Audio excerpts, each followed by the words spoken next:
Most people rake up leaves, toss vegetable scraps, and pour out pasta water, then spend money on mulch, fertilizer, and plant food to fix the exact problems those freebies can solve. If you garden in containers or a small urban space, you're throwing away free inputs every single week.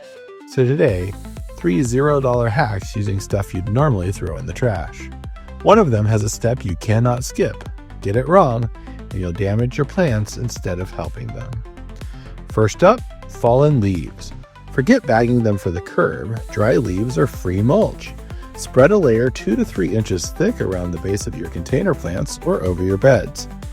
It slows moisture loss, regulates soil temperature, and breaks down slowly to feed the soil over time. The one rule? Keep the leaves loose and fluffy. A thick mat of wet, packed leaves can trap too much moisture in against the stems. If you're working with big leaves like sycamore or maple, give them a quick crunch first so they don't form a solid sheet. Next, used coffee grounds. They add organic matter and mild nitrogen boost, but only if you avoid piling them on thick. When grounds go on heavy, they mat up and block water from moving through the soil.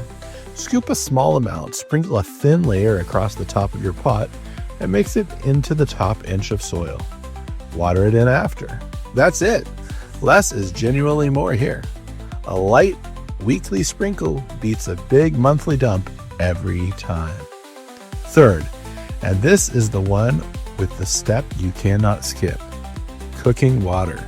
When you boil or steam vegetables, the water pulls out nutrients, potassium, phosphorus, trace minerals.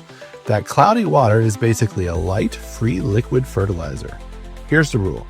Let it cool completely. Pour hot water onto a plant's roots and you'll cook them. Once it's fully cool and it's unsalted, pour it slowly around the base of your fruiting or flowering plant.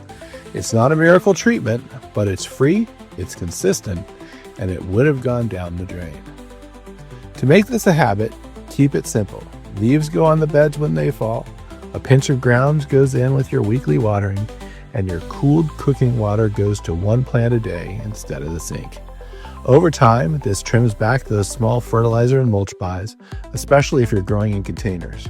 Try one of these this week and tell me in the comments, what's the best free gardening input that you've found?